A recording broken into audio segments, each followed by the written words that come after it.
Olá, jogadoras e jogadores, meu nome é Johnny e eu estou de volta para falar sobre o Impéria e o tema do vídeo de hoje é a dinâmica do jogo e as personagens.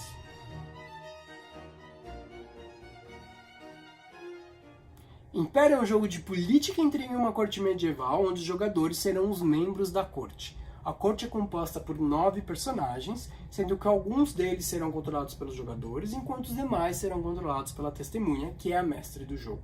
Ou seja, nas histórias de Impéria, todas as personagens vão participar.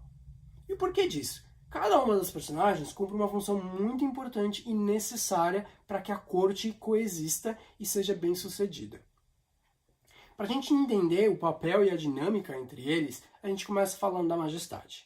A Majestade é a regente do reino, aquela que comanda, que dá as ordens. Só que, como eu disse, ela vai depender dos demais personagens para executar essa função de forma apropriada. Para entender os demais personagens, eu vou dividir eles em 3 grupos. O primeiro grupo é o grupo militar.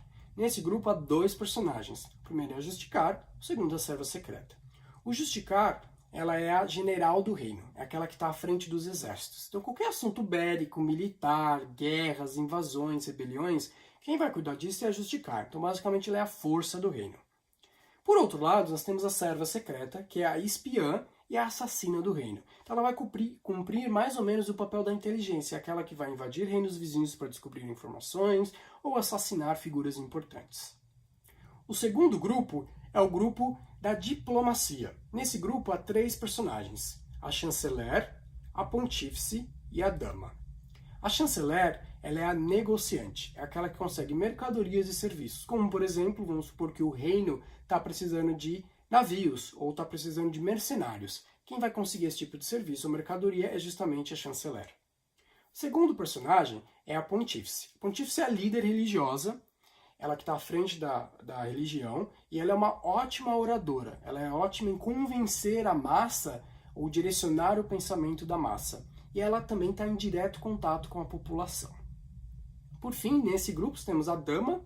A dama é a personagem mais sociável do jogo, a especialidade dela é obter informações e manipular pessoas, e é justamente por isso que ela está na corte real. O terceiro e último grupo é o grupo especialista, que também tem 3 personagens. O primeiro deles é o Oráculo, o segundo é a Iluminada e a terceira é a Imaculada.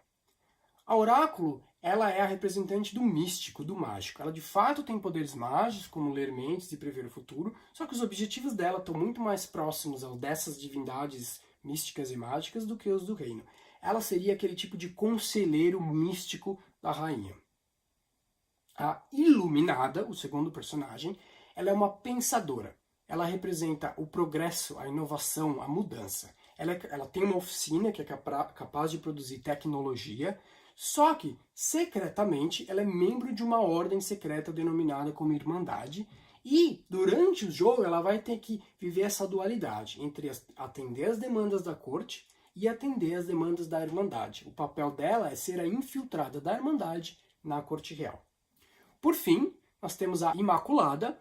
A Imaculada é a personagem inocente, que ainda não entende as tramas que acontecem no reino.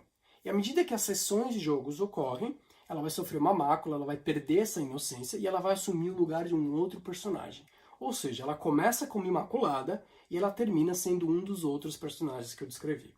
Então esse aqui é os personagens de Império, são 9 no total. Se você ficou curioso, baixe o material gratuito, lá você vai encontrar 5 dos 9 personagens, você vai poder ler, vai testar o jogo e aí você pode mandar uma mensagem e a gente vai conversando. Fique ligado para os próximos vídeos de Império. Um abraço.